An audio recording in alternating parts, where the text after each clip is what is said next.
Assalamualaikum warahmatullahi wabarakatuh. Saya Farhan Pramudia akan mempresentasikan tentang analisis potensi wilayah Kabupaten Pasaman untuk memenuhi ujian akhir semester mata kuliah Ekonomi Regional dengan dosen pengampu Ibu Novia Zulfa Riani SEMSI. NIM saya yaitu 20060005. Baiklah, langsung saja masuk kepada materi yaitu mengenai analisis potensi wilayah Kabupaten Pasaman.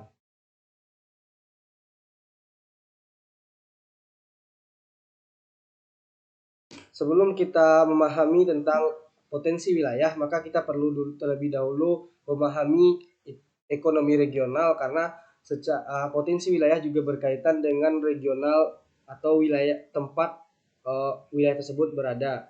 Ekonomi regional adalah cabang ilmu yang menekankan analisisnya pada pengaruh aspek ruang dalam analisis ekonomi.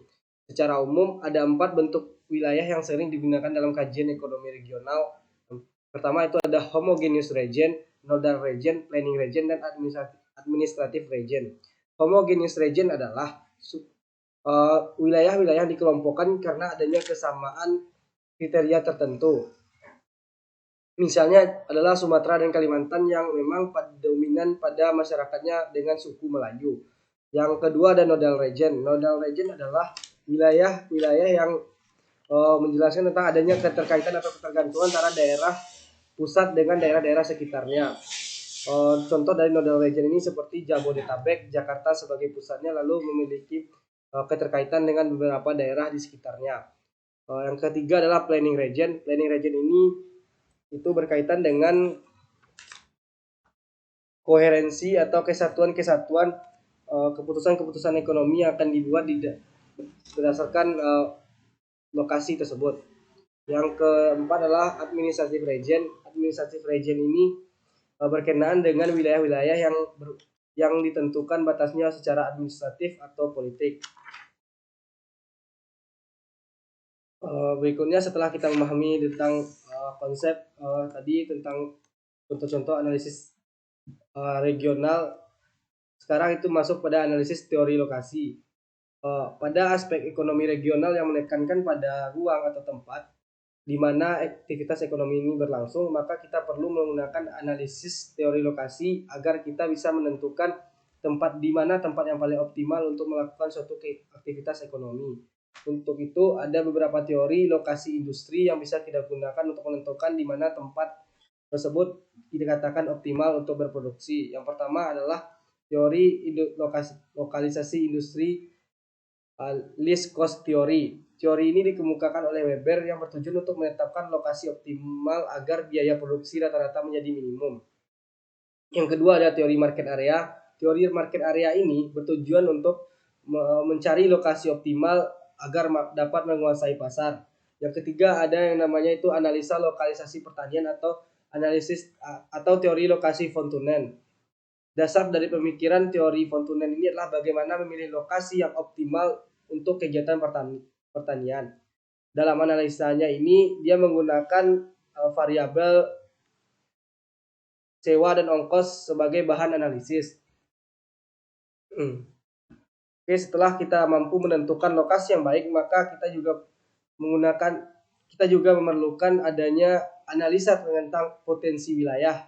Untuk mengetahui potensi-potensi yang ada pada wilayah tertentu, maka ada beberapa analisis yang kita lakukan. Yang pertama adalah location question atau LQ. Yang kedua ada namanya analisis shifter. Yang pertama kita bahas dulu tentang location question atau yang disebut dengan LQ.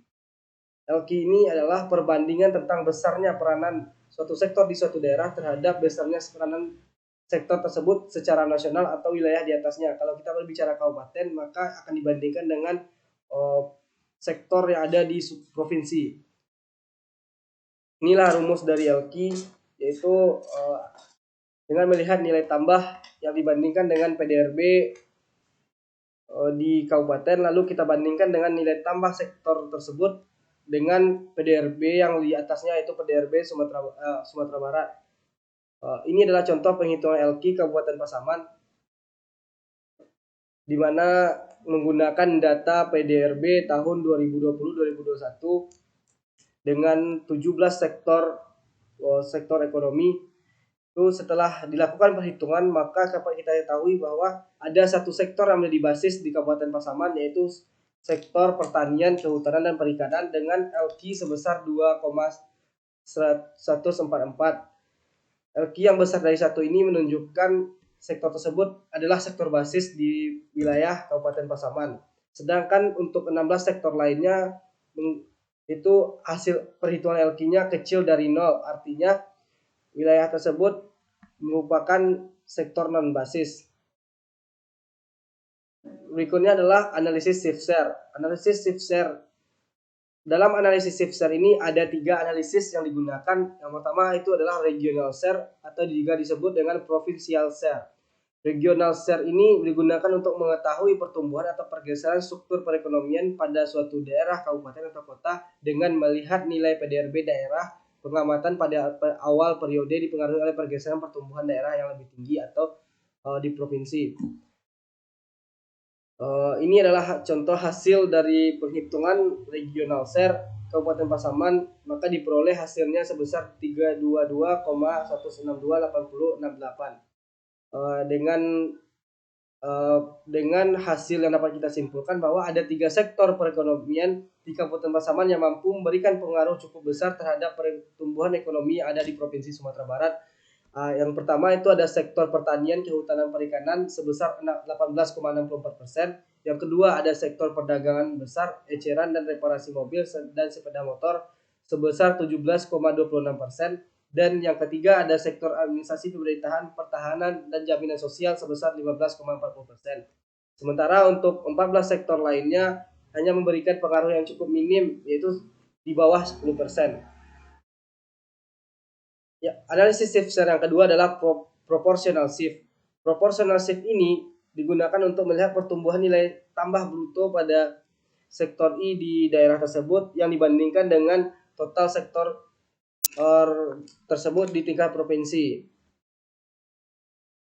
Jadi pada proportional shift ini variabel yang digunakan adalah itu nilai tambah dari pada sektor ekonomi tertentu di wilayah Kabupaten Pasaman di awal periode, lalu dibandingkan dengan yang di akhir periode, yang kemudian dibandingkan dengan yang di awal periode, lalu kita bandingkan juga dengan nilai tambah seluruh sektor tersebut pada Provinsi Sumatera Barat, baik yang di awal periode dan di akhir periode. Dan ini adalah contoh perhitungan proportional share. Dapat kita lihat di sini pada slide ini bagaimana hasil perhitungan yang telah dilakukan terkait dengan proportional shift Kabupaten Pasaman dengan menggunakan dasar PDRB kas dasar tahun berlaku tahun 2020 dan 2021. Nah, dari hasil perhitungan tersebut dapat kita simpulkan bahwa adanya beberapa sektor yang bernilai positif, artinya di wilayah Kabupaten Pasaman dapat berspesialisasi pada 9 sektor tersebut secara regional dapat tumbuh dan berkembang dengan cepat. Ada 9 sektor yang bernilai positif yang memberikan pengaruh yang cukup besar terhadap Provinsi Sumatera Barat, dan 9 sektor tersebut antara lain, yang pertama ada sektor industri pengolahan, yang kedua ada sektor pengadaan air, pengolahan sampah, limbah dan daur ulang, yang ketiga ada sektor konstruksi, yang keempat ada sektor perdagangan besar dan eceran, reparasi mobil dan sepeda motor, yang kelima itu sektor penyediaan akomodasi dan makan minum, yang keenam sektor jasa keuangan dan asuransi, yang ketujuh sektor administrasi pemerintahan, pertahanan dan jaminan sosial, yang kedelapan sektor jasa kesehatan dan kegiatan sosial, yang terakhir adalah sektor jasa lainnya. Yang ketiga, analisis shift share adalah differential shift. Differential shift menunjukkan adanya perbedaan antara pertumbuhan ekonomi di daerah Kabupaten Pasaman dan nilai tambah bruto sektor yang sama di tingkat Provinsi Sumatera Barat. Suatu daerah dapat dikatakan memiliki keunggulan dibandingkan daerah lainnya karena dapat mendorong sektor tertentu tumbuh lebih cepat. Ini adalah contoh perhitungan dari differential shift di mana terlihat beberapa sektor menunjukkan adanya pengaruh positif terhadap perekonomian di daerah sekitarnya dan juga mampu merangsang pertumbuhan ekonomi di Provinsi Sumatera Barat. Berikutnya lanjut ke indeks ketimpangan wilayah dan analisis keuangan daerah. Setelah kita melihat berbagai potensi yang ada di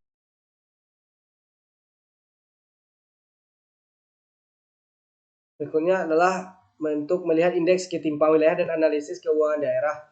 Setelah kita mengetahui potensi-potensi yang ada pada wilayah Kabupaten Pasaman, maka kita akan lihat bagaimana fakta di lapangan, apakah potensi tersebut hanya menumpuk pada satu sektor atau satu wilayah saja di Kabupaten Pasaman sehingga terjadi ketimpangan, dan kita juga ingin melihat bagaimana analisis keuangan daerahnya agar kita bisa tahu bahwa potensi tersebut apakah sudah dimanfaatkan secara optimal atau masih perlu pengembangan. Yang pertama, kita ingin melihat indeks ketimpangan wilayah. Untuk melihat indeks ketimpangan wilayah, maka kita gunakan adalah indeks Gini rasio.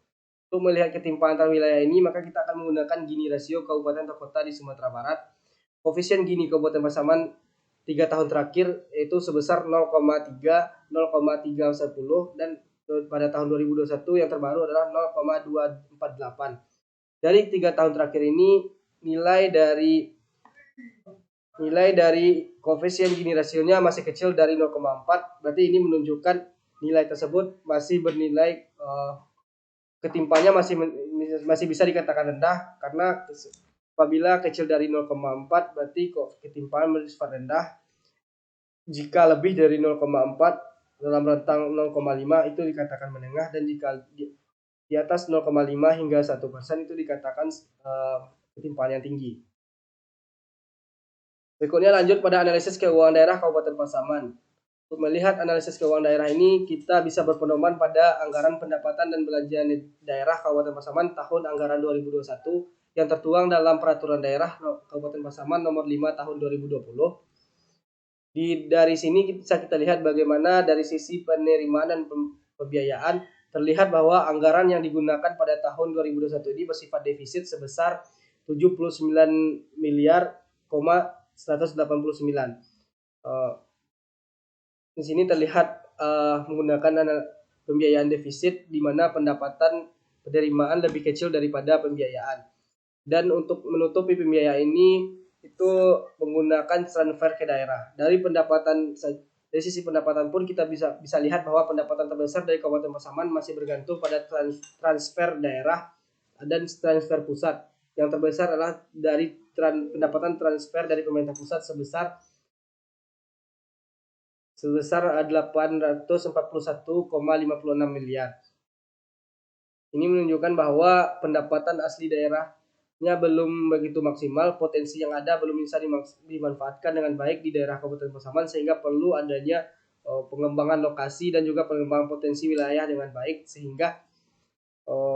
sehingga pendapatan asli daerah Kabupaten Pasaman bisa terdongkrak dari 91,879 miliar bisa meningkat dan tertutupi anggaran defisit ini. Itulah presentasi dari saya terkait dengan analisis potensi wilayah dari Kabupaten Pasaman. Mohon maaf apabila jika ada kesalahan, dan terima kasih. Assalamualaikum warahmatullahi wabarakatuh.